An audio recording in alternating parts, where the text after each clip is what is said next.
This channel does not promote any violent, harmful, or illegal activities. All content provided by this channel is meant for an educational purpose only. Top quality और consistent performance के लिए सिर्फ silver pump नाम याद रखना। আর এবারে যে খবরে আমাদের নজর থাকবে, বিহারে ভোটার তালিকায় বিপুল সংখ্যক বাংলাদেশি, রোহিঙ্গা, নেপালি বাড়ি বাড়ি ঘুরে খোঁজ পেয়েছেন বুথ লেভেলের অফিসাররা। 30শে সেপ্টেম্বর চূড়ান্ত ভোটার তালিকা থেকে বাদ যাবে বিদেশিদের নাম। খবর নির্বাচন কমিশন সূত্রে। বিএলআরওরা কিভাবে নাগরিকত্ব যাচাই করছেন প্রশ্ন তুলেছে বিরোধীরা। এখতিয়ারের বাইরে গিয়ে কমিশন কেন নাগরিকত্ব যাচাই করতে চাইছে প্রশ্ন তুলেছে সুপ্রিম কোর্টও। কমিশনকে ঢাল করে ঘুরপথে এনআরসি চালু করতে চাইছে মোদী সরকার, অভিযোগ তৃণমূলের। বাংলাদেশি রোহিঙ্গাদের ভোটেই জিততে চায় বিরোধীরা, পাল্টা বলছেন বিজেপি। এবং আরো একবার জানাই আপনাদেরকে, বিহারের দিকে আমাদের নজর রাখতে হচ্ছে, কেননা বিহারে সেখানে ভোটার তালিকায় বিপুল সংখ্যক বাংলাদেশি, রোহিঙ্গা, নেপালি বাড়ি বাড়ি ঘুরে খোঁজ পেয়েছেন বুথ লেভেলের অফিসাররা। 30শে সেপ্টেম্বর চূড়ান্ত ভোটার তালিকা থেকে বাদ যাবে বিদেশিদের নাম। খবর নির্বাচন কমিশন সূত্রের। বিএলআরওরা কিভাবে নাগরিকত্ব যাচাই করছেন প্রশ্ন তুলেছে বিরোধীরা। এখতিয়ারের বাইরে গিয়ে কমিশন কেন নাগরিকত্ব যাচাই করতে চাইছে প্রশ্ন তুলেছে সুপ্রিম কোর্টও। কমিশনকে ঢাল করে ঘুরপথে এনআরসি চালু করতে চাইছে মোদী সরকার, অভিযোগ তৃণমূলের। যদিও বাংলাদেশি রোহিঙ্গাদের ভোটেই জিততে চায় বিরোধীরা, পাল্টা বলছে বিজেপিও।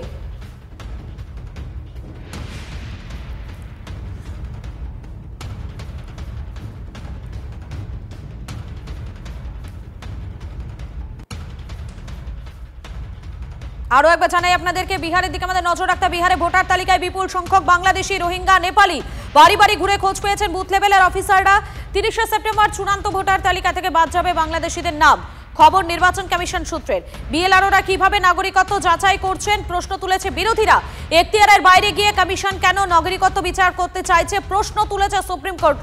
এবং কমিশনকে ঢাল করে ঘুরপথে এনআরসি চালু করতে চাইছে মোদী সরকার, অভিযোগ তৃণমূলের। বাংলাদেশি রোহিঙ্গাদের ভোটেই জিততে চায় বিরোধীরা, পাল্টা বলছে বিজেপিও। আরো একবার জানাই আপনাদেরকে, বিহারে যে এই মুহূর্তে যে আপডেট উঠে আসছে, বিহারে ভোটার তালিকায় যে বিপুল সংখ্যক বাংলাদেশি, রোহিঙ্গা, নেপালি এর খোঁজ পাওয়া গিয়েছে এবং বাড়ি বাড়ি ঘুরেই খোঁজ পেয়েছেন বুথ লেভেলের অফিসাররা। 30শে সেপ্টেম্বর চূড়ান্ত ভোটার তালিকা থেকে বাদ যাবে বাংলাদেশিদের নাম। খবর নির্বাচন কমিশন সূত্রের। বিএলআরওরা কিভাবে নাগরিকত্ব যাচাই করছেন প্রশ্ন তুলছে বিরোধীরা। এখতিয়ারের বাইরে গিয়ে কমিশন কেন নাগরিকত্ব যাচাই করতে চাইছে প্রশ্ন তুলেছে সুপ্রিম কোর্টও।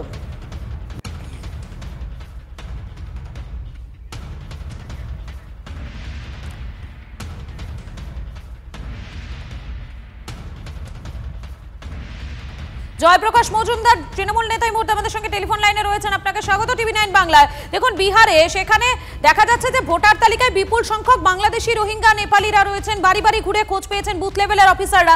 30শে সেপ্টেম্বর একটা চূড়ান্ত ভোটার তালিকা, সেই ভোটার তালিকা থেকে বাদ যাবে বিদেশিদের নাম, এমনটাই খবর নির্বাচন কমিশন সূত্রে। কিন্তু বিএলআরওরা কিভাবে নাগরিকত্ব যাচাই করছেন এই প্রশ্ন তো তুলছেন বিরোধীরাই, মানে আপনারা এই প্রশ্ন তুলছেন। এবং এর পাশাপাশি আপনাদেরকে আরো একবার জানাই, সুপ্রিম কোর্টের পক্ষ থেকে যে প্রশ্ন তোলা হচ্ছে সেখানে বলা হচ্ছে এখতিয়ারের বাইরে গিয়ে কমিশন কেন নাগরিকত্ব যাচাই করতে চাইছেন। আপনার প্রতিক্রিয়া? এক নম্বর আমি একটু সংশোধন করে দিই, বিএলও কথাটা হবে, বিএলআরও হবে না, বুথ লেভেল অফিসার বিএলও। কথাটা আপনি যেটা বলেছেন সঠিক, কিন্তু রোহিঙ্গা আর নেপালি এই কথাটা একভাবে উচ্চারণ করা কি ঠিক হবে?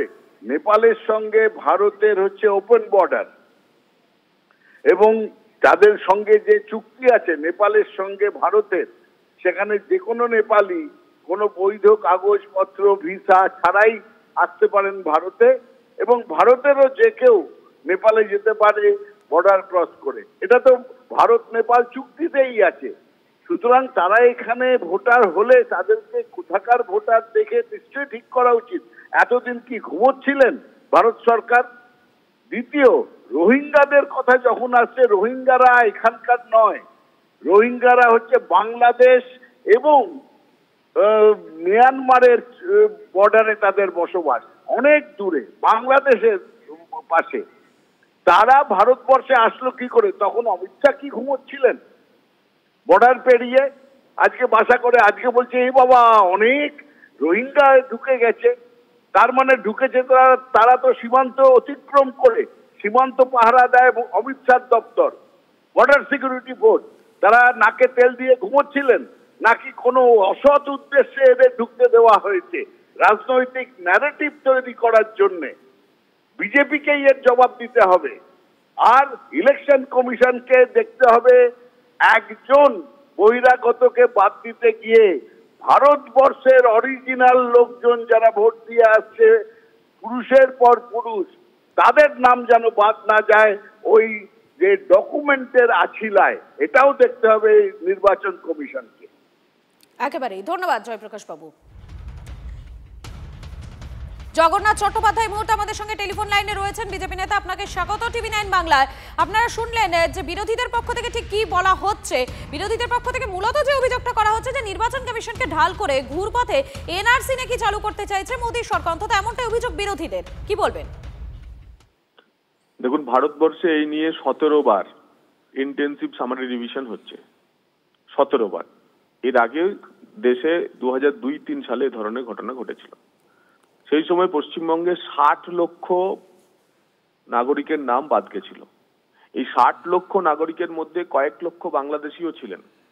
সেই বাংলাদেশি নাগরিকদের তালিকা নিয়েই 2005 সালে স্পিকারের উদ্দেশ্যে ওই ফাইলপত্র এবং ভোটার তালিকা ছুঁড়ে মেরে পশ্চিমবঙ্গ থেকে অনুপ্রবেশকারীদের ফেরত পাঠানোর দাবি জানিয়েছিলেন মমতা বন্দ্যোপাধ্যায়।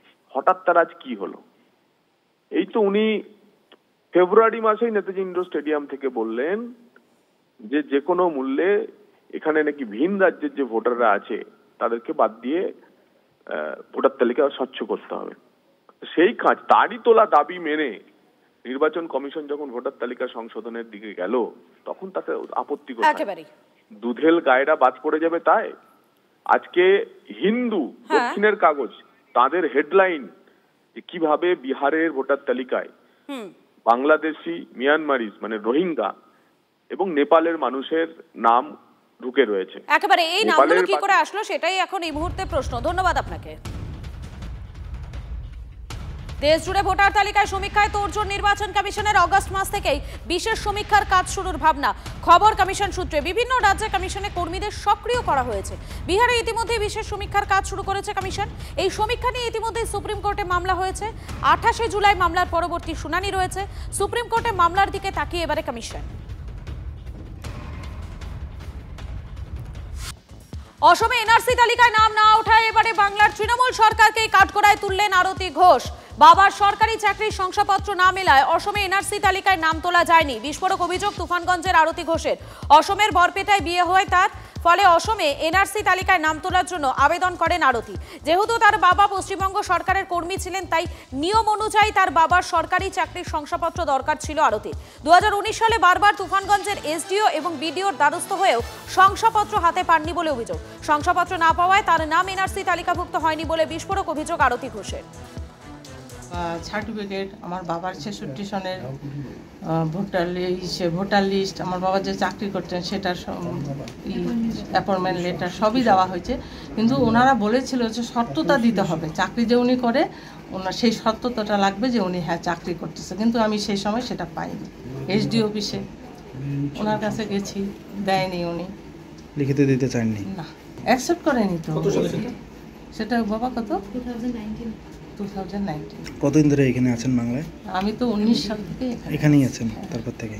আচ্ছা, আমি আসামে যাচ্ছি, কিন্তু মাসে মাসে যাচ্ছি। এই পরিবার 2019 সাল থেকে প্যানিকে আছে এবং উনি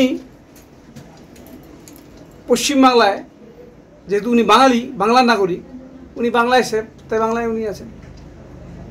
এই যে একটা বাংলা বিদ্বেষী, বাঙালি বিদ্বেষী মানসিকতা আসাম সরকার দেখাচ্ছে, এটাকে আমরা রিজেক্ট করছি। এটা চলতে পারে না, বন্ধ হওয়া দরকার। বাংলার মেয়েদের যাদের বিয়ে হয়েছে আসামে তাদেরকে এনআরসির তালিকাভুক্ত করতে হবে, এটাই আমাদের দাবি। আর বাংলার মেয়েরা যারা ওখানে বিবাহ সূত্রে আছে তাদেরকে কোনো রকম হ্যারাসমেন্ট করা যাবে না। এর বিরাট সমস্যা হচ্ছে এই যে বিজেপি হিন্দু মুসলমান এসব করে যাচ্ছে, দিনের শেষে দেখা যাচ্ছে আসামে তো হ্যারাস্ট হচ্ছেন হিন্দু বাংলাভাষীরা, বিপুল পরিমাণ হ্যারাস্ট হচ্ছেন। বিবাহিত মহিলা, তাকে চলে আসতে হচ্ছে, তার এখানে পিত্রালয়ে চলে আসতে হচ্ছে। ফলে একটা অরাজকতা তৈরি করছে এই এনআরসি দিয়ে। যার জন্ম এখানে, গোটা বিষয়টা এখানে সেই মহিলার, তার বিয়ে হয়েছিল আসামে, তাকে নোটিশ ধরিয়ে দিয়েছে সে বাংলাদেশি, সে এসে তাকে পুরনো জায়গায় নিজের বাপের বাড়িতে থাকতে হচ্ছে। এটা কোনো কথা? এখানে শুধু বাংলা ভাষী এবং বঙ্গবাসীদের টার্গেট করে এরা এই চক্রান্ত করছে। এনআরসির ক্ষেত্রে একটা নিয়ম আছে, যে ডকুমেন্টসগুলো জমা হবে সেগুলো অবশ্যই ভেরিফাইড হতে হবে। সেই ডকুমেন্টসগুলো কিন্তু উনি যেখানে থাকতেন বক্সিরহাটে বিবাহ সূত্রের আগে, সেই বক্সিরহাটের তুফানগঞ্জ যে এসডিও সাহেব ছিলেন, উনি সেই ডকুমেন্টসগুলো ভেরিফাইড করেননি। যেহেতু এসডিও ডকুমেন্টস ভেরিফাইড করেননি, স্বাভাবিকভাবে এনআরসি থেকে তার নাম বাদ গেছে।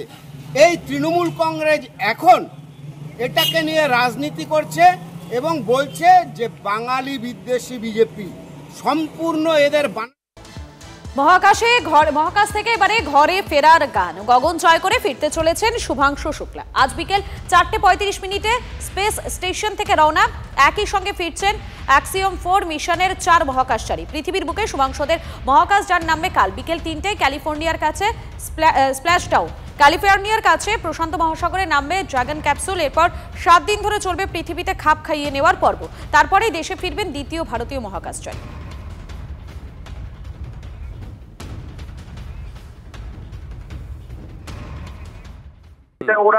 ওটা সকাল 10:30টার সময় চেক করবে। যদি দেখে এই 4টে রেস্ট্রিকশন ঠিকঠাক আছে, তবে কেবলমাত্র ওরা কিন্তু আনডকিং এর জন্য গো আহেড দেবে। ঠিক আছে, অর্থাৎ 6 ঘন্টা আগেও কিন্তু এটা পাল্টে যেতে পারে। এগুলো রেস্ট্রিকশন হচ্ছে বাতাস যেন 20 কিলোমিটারের থেকে বেশি না হয়, এবং সমুদ্রের যে ওয়েভ হবে, ঢেউটা হবে, সেই ঢেউটা যেন হরাইজন থেকে 7 ডিগ্রির বেশি অ্যাঙ্গেল না করে, অর্থাৎ চপি বাতাস যেন না হয়। এমনকি ভিজিবিলিটি যেন 800 দিনের বেলায় হলে 800 মিটার, রাত্রে হলে 1600 মিটার। আমরা জানি যে কালকে জিতেন্দ্র সিং এর কথায় রাত্রিবেলায় আমাদের সময় 3টে বিকেলে হচ্ছে বটে, কিন্তু ক্যালিফোর্নিয়া টাইম রাত্রি 2:30টায় হচ্ছে। ফলে সেখানকার ভিজিবিলিটি কিন্তু রাত্রিবেলা 1600 মিটার পর্যন্ত হতে হবে। তবে রাত্রিবেলা যেহেতু বাতাসটা খুব শান্ত, সেহেতু এটা এক পক্ষে অনেকেই চুজ করে রাত্রিবেলা প্লেস ডাউন করতে।